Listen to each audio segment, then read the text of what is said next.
Generation Podcast. I'm your host, Malak Arif. We back with my co-host, D. I know you guys haven't seen her in a minute, but she back in the building.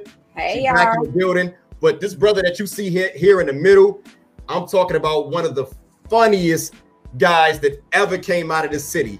You guys may have seen him on Def Comedy Jam, Teen Summit, numerous movies, man. This brother is a legend in the comedy game, and he's about to be your new mayor. Yes, I said it here first. I'm talking about the one, the only DC native, Mr. Rodney Red Grant. What's going on, brother? What's up with y'all? How y'all doing today? Hey, man, I can't call it. D, how you doing today? Hopefully I'm doing great. I'm doing great. Outstanding, hopefully. No doubt, no doubt. Well, first off, I got to say this, Mr. Grant. It is an honor and a pleasure to have you on the platform. I've been following your journey for the past 20 years, man, 20 plus years, and this transition that you have made in this new endeavor of your life, man. It's very inspirational to not just people within my city, man, but I feel like people abroad, man. So, with all that said, man, how does it feel, man? Like, you know, 2022, we got the pandemic. It's pretty much, you know, going over. How have you been maintaining? Oh, I've been maintaining great. I'm outstanding. I'm super excited to be running for mayor of Washington, D.C. My career has definitely set me up for this properly, the longevity that I had in the entertainment business, also in being an executive in my own production company that's running my own production company. And it's just been an incredible journey. And I truly thank God every day for him giving me the visions and giving me the courage to do a lot of the things that I've done in my life. So I'm truly happy, man. I'm truly happy to be representing Washington, D.C. I represent it everywhere I go around the country, around the world. And I feel like Washington, D.C. has a chance to make history on November 8th, 2022 in electing me as their new mayor. And I'm super excited to take on this journey that the city not only is trusting me with, but also I feel like God has given me the vision to be able to pull off. Okay, no doubt. Nah, I appreciate that. You guys to go ahead and run for mayor. What brought that about? I mean, I was called to run for mayor. To be honest with you, I was, coming back and forth to DC from LA, and 3 years ago, I reestablished my residence here in the city as I was establishing my Don't Shoot Guns, Shoot Cameras program, helping the youth in our city. And I started talking to my neighbors and my friends, and they was voicing their concerns about a lot of the things that was happening around the city. They felt like their voice wasn't being heard. And they asked me to run for office, and I was thinking about, okay, I'm not going to run for being a council because I'm not a legislator. And I started researching what position would be the best position for me. And since I was an executive and I've been running a corporation for so long, and DC is a big corporation, and it needs somebody who understands how to allocate funds and, who's dealt with millions of dollars in budgets and also employed thousands of employees through my company. It's only right for me to run for the executive office of mayor. And it's definitely something that I take super serious. And the people of DC are really rallying behind the movement.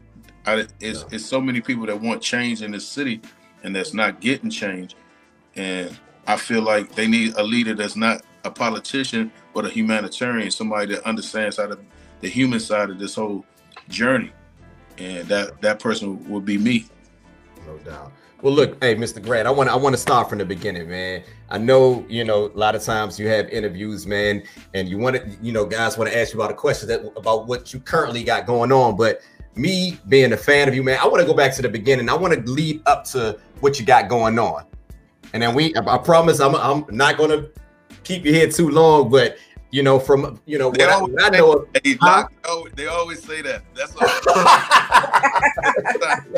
Take your time, do it right. You got jersey on. You got the right atmosphere in the back, Hey, it's DC. So good. Hey, you peeped it. You peeped it. It's all good. I Hey, feel like I'm overdressed over here. Williams jersey or something. Hey, look. Hey, Red. I had to represent, man, but I'm gonna try my best to give you the condensed version. So again, let's start from the beginning, man. You originally from Washington, D.C. Yep. You know what I mean?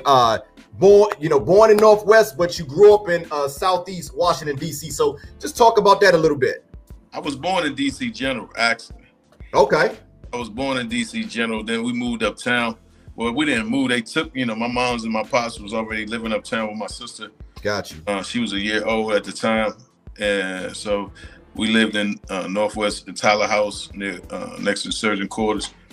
And I grew up with a great family environment. Like, when I say that, I mean the building itself, all my mom's friends. This was at the time when everybody was partying together. It was no social media. Yeah. Social was coming over everybody's house and, gathering. So, all her friends had kids. So all of us all hung together, and it just was a great atmosphere. And when my father and my mom separated and got divorced, we moved to Southeast, over off of Minnesota Avenue. Okay. Right by Fort DuPont Park, where they had summers in the park. So it went from like a neighborhood where I was more close into an apartment building to a house in a neighborhood where, every person on the street was an athlete. Yeah. So I grew up around a lot of great athletes. So I played football, baseball. My mom's put me in every choir that she could put me in. Okay. She, I aspired to be a singer at one time. And I actually sung for like 2 or 3 presidents down at the Christmas tree. Wow. Every year we'd do that. And I went to Sousa Junior High School, where I graduated. And I was supposed to go to Anacostia, but there was so many people on my street that were athletes playing at Dunbar. Okay. I went up to Dunbar, talked to the coach. He recruited me to go there. So I went to Dunbar High School, and that's where I graduated from. I heard you was a standout athlete at Dunbar High School. What position did you play? I played tailback, and I played linebacker.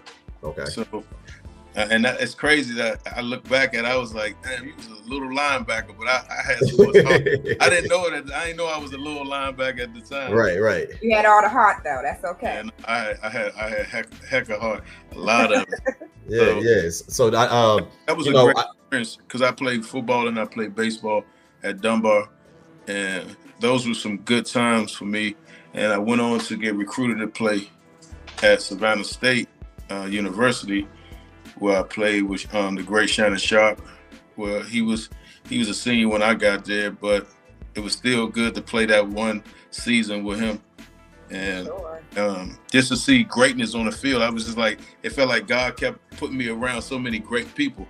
And I think that's where I really became funny, because everybody on that team was hilarious. It was like the locker room used to be cracking up.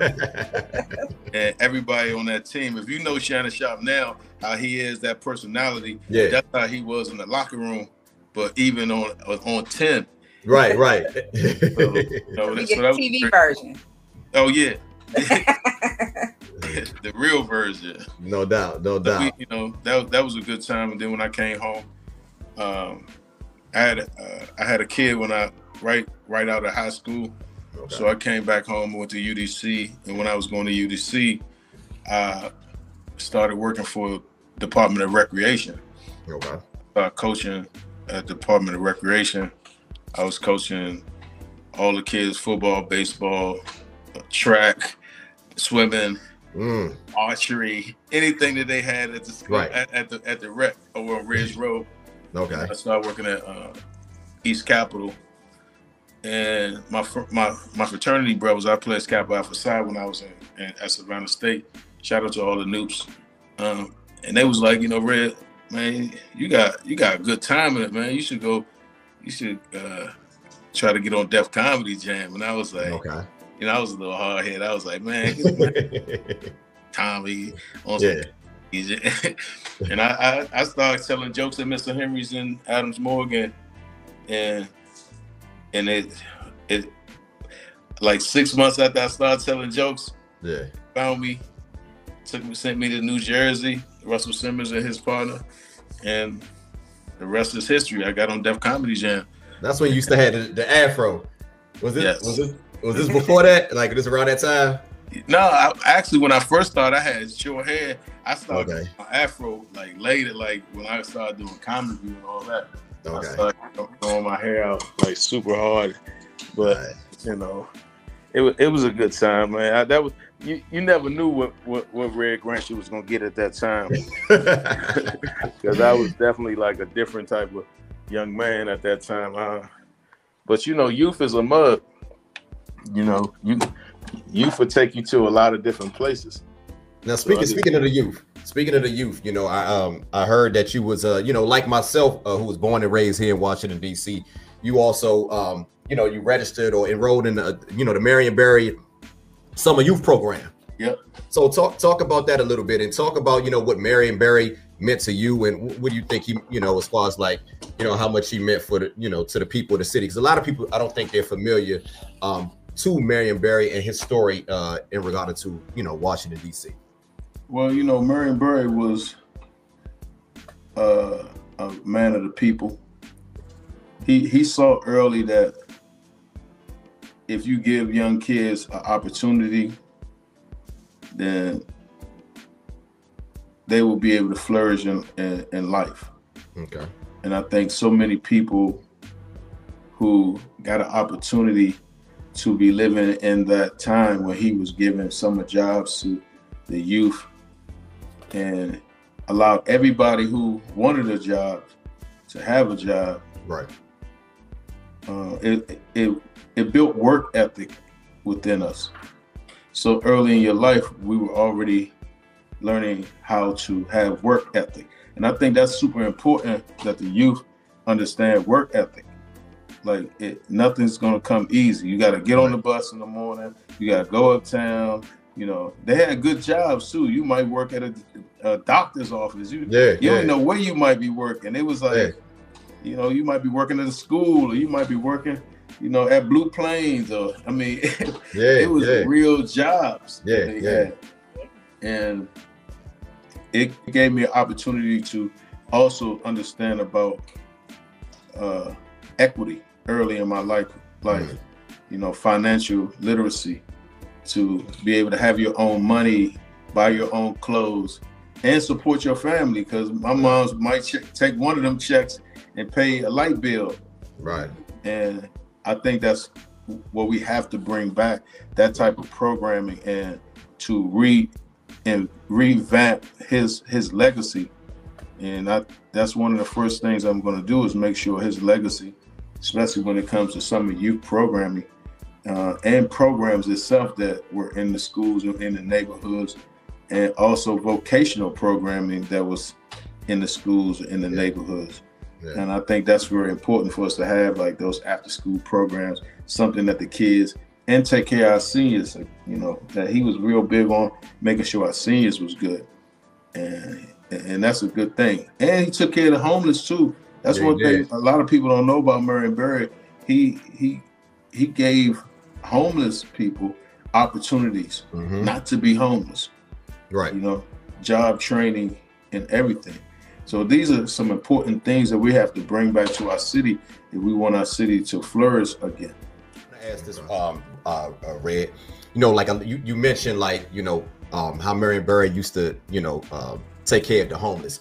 Now we got a lot of plans, you know, what are like some of your plans as far as like increasing, you know, like the, you know, what are some of your plans to like address, like, you know, increase the living costs, you know, job creation, as far as like capacity for building, and, you know, like for I say long-time DC residents, you know, what's your plans on that? Well, you know, as you know, longtime DC residents have been forgotten. Yes, recently. They have. Yes, they have. And I think even people who move here are shocked how bad that we get treated. Man, I feel like a visitor. Right. I feel like, man, I go up on U Street, man. I feel like, I mean, people look at me like I'm not even from here. Like, but that was allowed to happen. You need some help? That was allowed to happen. So yeah, that just didn't happen by chance. Talk about that a little bit though, because I've shared that with some of my colleagues and constituents, and a lot of them think that I'm just talking out of my ass. But I feel like, you know, this was by design. So if you don't mind, I know you running for office, and this could be one of those questions that, you know, certain politicians, they want to stray away from. But if you don't mind, can you expound on it a little bit? Well, when it came to, let's start with a couple of things. Let's start with affordable. Let's start with affordable housing, right? Let's go. So if you push people out the city, you tear down neighborhoods, but you don't give people a place to go, right, or you don't even make it affordable for them to live in the places that you are building, right, then you are pretty much pushing them out, right? Because if they're going from paying $1,100 in rent, and now all the rent around you is $3,000, $3,200, and they have no way of getting in those buildings unless, you know, you have the best credit, and a lot of times people, you know, credit not right, you know, they make it so hard for you to get inside of these buildings. These buildings, these developments supposed to be for at least 20% low-income residents, right? But as you can see, the banks are not forcing the developers to live up to those terms. So right, we gotta force like the bank funding development to live up to what the developer is supposed to do. And a lot of times the banks don't regulate that situation. There's no checks and balances on those situations for those, and no penalties, right, for them to even fear, if I don't sue, I put 2% up in there, if that. Right. So that's one thing. And another thing is, when you have a culture such as DC, a DC culture, you got to make people respect at least the culture. Right. No doubt. No doubt.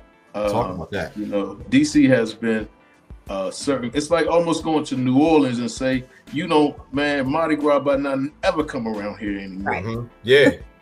Or imagine New Orleans without Mardi Gras. Yeah, that's how they do it. I know where you about to go with this one. Go ahead. That's basically what they doing with our music, our clothing, our heritage. Right. You know, right. You know, people got to go like deeper in this situation, right, and I'm talking directly to our people too, and I want them to understand that we have a lot of power in this city, but we don't use it. Right. Right. We have our voices are big still in this city. We still have 49% of the majority to their 43. So we still have a big power, big voice in voting, but we don't use our voting rights properly, and we don't get involved with our local politics properly. So when you think about, in the last election, only 100 and maybe 58,000 people out of the registered voters voted. 275,000 people did not vote. Damn. All right, so who do you think those 275 were? That was us. So they count on that 275 not to come out to vote. Yeah. And those are the people that we are firing up. Those 275 that have been forgotten, have said to themselves, "Well, man, my vote don't count no way." Yeah, it do. Yeah. It definitely counts. It counts a lot. So we have to make people understand how powerful their vote was, because in 1867, when black men got their first right to vote in the District of Columbia, you know, it was so powerful. And at that time, we were Republicans and with the Republican Party, but we was moving everything, shifting the whole look of a city, so much that 7 years later they took the power from us in 1874, and they took all voting rights from everybody in the city. They said if blacks is doing that well, then we're gonna take everybody right. I don't care who you are. And we didn't get those right to vote, until 100 years later in 1974, where they put in Walter Washington. Yeah, who was the Walter Washington? Home rule, what we're going through right now. Yeah. A partial voting. Okay. But that's when they put in where you have a mayor, have a council, you have your ANCs, and I think people really don't understand. There's only been 6 mayors in this city. Yeah. In Washington D.C. So we can't sleep on our power. This election in 2022, November 8th, we have to come out and sow the numbers in droves. And I always say we got to party to the poll. We like partying everywhere else, but we need to party to the polls. We need to come out and really attack the voting booths. We attack each other enough. Let's attack the voting booth. No doubt. So, in addition to affordable housing and things like that, do you have any plans for infrastructure? Because I'm from Maryland, but I drive into the city sometimes, and boy, is it a trouble. So, is there any plans for infrastructure, or what are your plans for that type of thing? Well, you see, we got bridges falling down, potholes. The potholes is so severe that they have the potholes so severe that they have on Florida Avenue a tire shop. That has it's a drive-through tire shop. All right. Yeah, I know exactly what you're talking about. You know what I'm talking about? Right by Gallaudet. Yep. That they get so much money just because they know that you got to drive up that street. Yes, sir. And deal with those potholes. So no, we have to definitely fix our roads. Minnesota Avenue been getting fixed for so long. Benning Road been getting fixed for so long. 295. 295. 295 is a nightmare. But see, I don't know when that's gonna get fixed. Man, they've been working on that for 25 years, Red. It's been the same cones. It's been the same cones. So I'm definitely gonna look into everything when I become mayor, and why we still are fixing the same things we were fixing 25 years ago. Because it has to be an answer, and people want to know. Right. So I'm definitely dealing with infrastructure, and it's very important that we put a lot of money into our education system too, because our young kids need to be educated properly. It's a shame that you got to go uptown just to get the proper education, and we want to make sure that all kids have. When we was in school, most of the schools were public schools, and I know nowadays, it seemed like damn near majority of the schools are charter schools. So, talk about that. What are some of the incentives to keep these schools as public schools, and what are some of the advantages of a lot of these schools becoming charter schools? That's one of the questions that I want to know. I think when my nieces were going to charter school, it was more of an advantage, right? But me and my wife, we researched, charter schools, public schools, Catholic schools, private schools. And at the end of it, we was like, we sending our kid to Johnson Middle School on the south side. There you go. What's that? Alabama Avenue, Stanton Road. She's a 7th grader over there. So I go by feeling, right? So when you go talk to a principal, go talk to the teachers, I go by how they treat your kids and how they treat the kids, right? So I think that education itself has to be more innovative, period. I think that kids want to learn about different things in school, something they can use in the future. No doubt. Right. Always preach that we have to have financial literacy in our schools. I was just about to bring that up. Yeah. That kids really learn about how to spend their money, how to make money, you know, how to save money.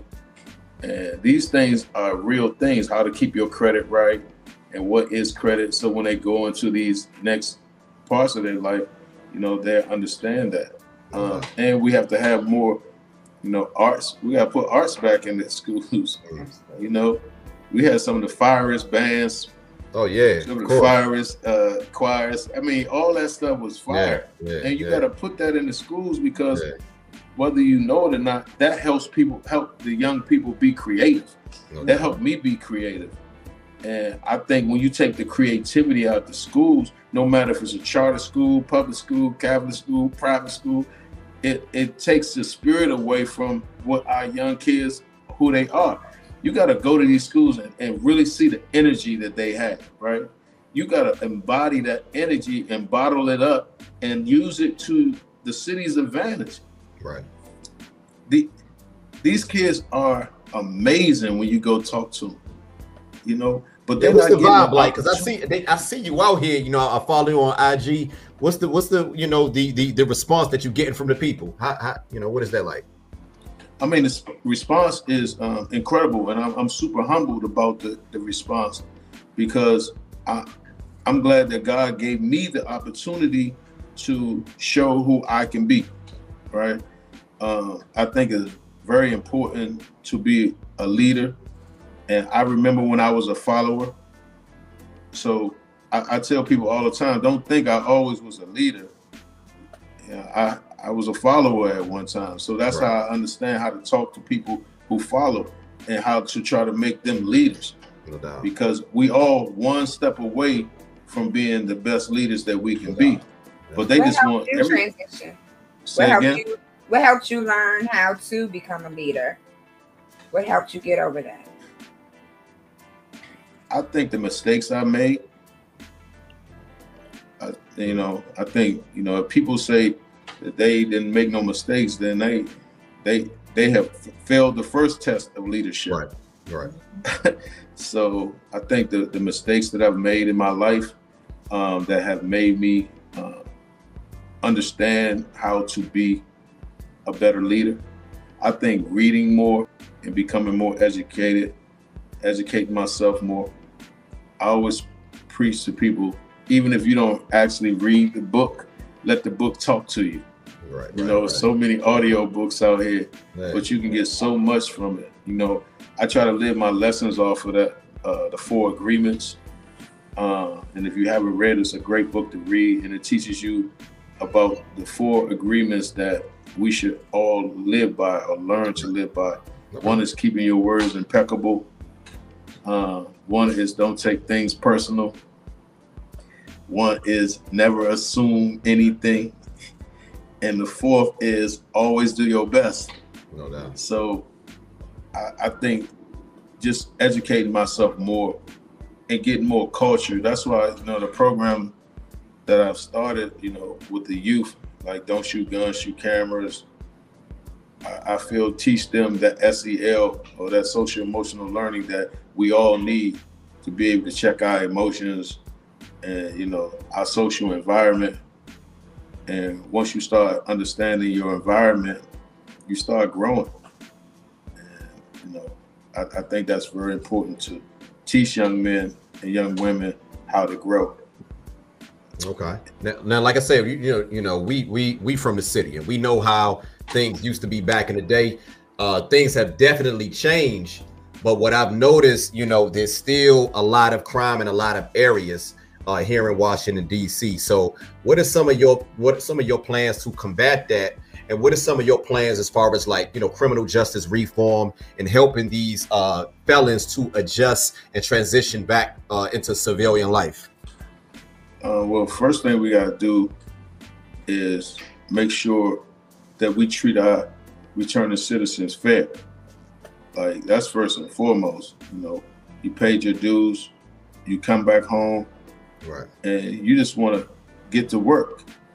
We gotta create jobs for our return. We building all all these buildings around here. We got bridges going up. We got all this stuff going on. And we going to Pennsylvania, Delaware, Virginia, different places to hire people. But that's the thing. And I hate to cut you off, Red. Like, that's been always one of my major issues with Washington, D.C. and the infrastructure of how we move. Like, what do you plan on doing as far as like making sure that we get these government contracts, these contracts to hire not just felons but just Washington, D.C. natives, because it seems like a lot of those contracts go to people that is not from this area, and they bringing in guys to work on these facilities that's not from the Washington, D.C. area. So how do we how do we be able to curtail something like that? Well, it's not a difficult thing to do. You have to, I mean, we the leader, the mayor is supposed to be the person who runs all the services in the city, right? Man. So it's a service for everything that goes on in our city. That it's supposed to help make the lives of the citizens and the residents better, right? Right. So, you got to make it where people can have, get CBEs or licenses, right? So they can have government contracts. Let's make it easy for the residents of the city. Exactly. Why are we making it so hard for the residents of our great city to be able to get government contracts, whether it be electrician or plumber or someone who understands elevators and someone bricklayer? I mean, it's so many different jobs and social services that we as citizens and residents know how to do already. So why are we going outside the city to get this done?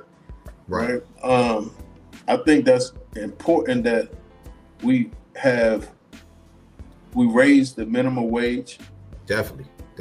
So, I mean, because it costs you gotta make $140,000 or $150,000 to live comfortably. In the city of Washington, D.C. Yeah, that's crazy. And I think that's ridiculous. They took away the diverse middle class.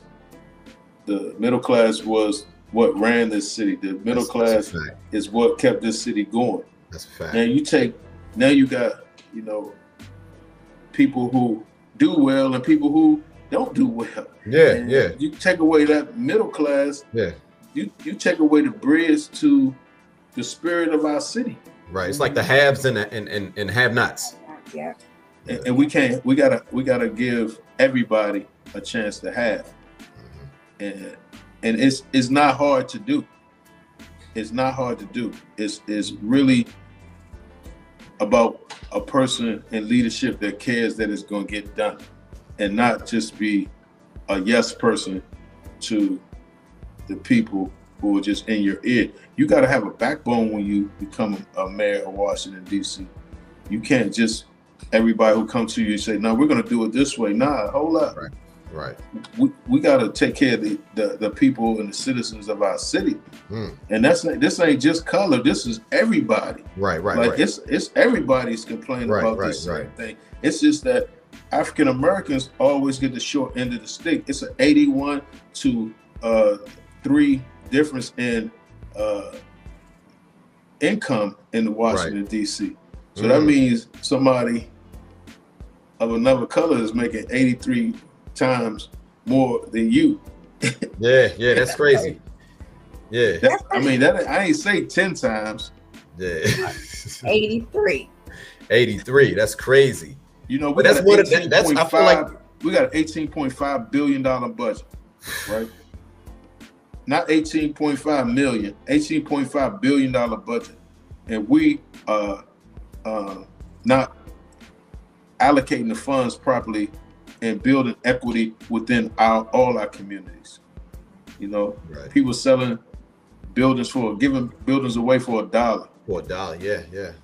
Shoot, you might want that building for $1. Why they don't give it to you? Exactly. What's the difference? What makes you different than them? Right. So we got to really be fair. It's almost like the system of when we was growing up, when they say be fair and share. Right. Yeah. We just yeah. got to be fair and share again. No, that's a fact. I was thinking about, and I'm very conscious and very, it's sad to see what happened as far as like, back in the day, we used to have a lot of public housing developments here in the city, like, Sursum Quarters, you got the Arthur Capers, you have the, Valley Green, the Berry Farms, Linda Pole, and like Eastgate. And I remember you said something earlier where, these community, when they tore down these public housing facilities, they were supposed to be like mixed income units. But when I go around Arthur Capers, around like Virginia Street and Southeast, which has totally changed from how it used to be, I don't see that. It's not reflective. So what are some of the things that you plan on doing to hold these whoever accountable as far as making sure that these are mixed income facilities and that the standards are not so demanding, they're not so strenuous, Well, like I said, you have to have checks and balances on the banks who give money to the developers. Right. First and foremost. And they have to have some type of fear factor that if they do not live up to making it affordable for all to live, then it's a super penalty. And one thing about there we go. Yes, sir. People don't want to get penalized and through the banks because they're looking to make money, not have to get fined and penalized for it. So you got to make these fines so incredible that they know that they're going to live up to what they said in their original contract. It's not as what you said after your original contract. Exactly. You said, I'm going to make an affordable living situation or housing for people. And you start making a building, or you start building a building, or building a section of new building in the city, and you're not living up to the actual clause that you said you were going to live up to. No doubt. So it's important that we have checks and balances on these banks that lend the money to the developers who are developing these, they're tearing down our, what they would call, I don't call them projects, but for public housing. Yeah, I just say, I hate to use that term myself. I hate to use it too, because you start thinking it was a project when they built it. That's where I grew up. But people live there. People live there, and they need somewhere to go. You can't just because it's the projects don't mean you can just throw these people out to the wolves. Yeah, I just think I don't use projects. I like to use communities, because these are real communities. Right. And they try to make it seem like it's a bad place. Right. No, a lot of these places have been communities for so long. They all know each other. They all live together, have cookouts, have parties, have love. And it's more great apples in there than it is bad apples. Exactly. They don't talk about that though, No, it's so many great stories that come from there. And they always magnify the bad stories. So we got to get back to how DC is a cultural city. Right. And we got to do it together. We got to start, that's why when people ask me about my platform, I always tell them, it starts with love, care, and respect. Because once we start loving and caring and respecting one another, we force others to love, care, and respect us. And it all trickles down from public safety all the way down to affordable housing. And one thing, I want to bring to our city is a great energy back to our city. Yes, man. Yes. Our city is off right now, and I know it could be on. But when you have the mayor beefing with the council beefing with the mayor, mayor beefing with the AG, attorney general, and he beefing with her, and we have people are looking at these things. This is an energy within the city. That's where public safety starts at. Right now with our leaders. Our leaders have a chance. You think stuff like that kind of like affects us from, you know, eventually having statehood? Because that's what I want to talk about that next. You know, like as far as like what is there, you know, do you have like a concrete vision, you know, like a blueprint, you know, something that can, you know, where we can receive, you know, statehood, you know, eventually. Well, as you know, I'm running as an independent, right? Right as we speak, because I was a Democrat. My mama was a Democrat. Her mama was a Democrat. Her mama was a Democrat. And we still don't have voting rights in the nation's capital. Exactly. We're still getting taxed without representation. Taxation without representation. I know it's going to take a nonpartisan mayor to be able to cross over those lines, to be able to pull things together for us to eventually have statehood. Because it's very important that we have not only just voting rights, but, you know, be able to control our own destiny within Washington, D.C. And I think